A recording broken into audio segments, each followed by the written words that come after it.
এত চিন্তা করো না।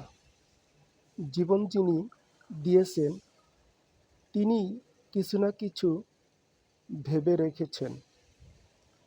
খারাপ সময় পেরিয়ে ভালো সময় আসবেই। তাই তোমার খারাপ সময়ে ধৈর্য ধারণ করো আর ভালো সময়ের জন্য অপেক্ষা করো।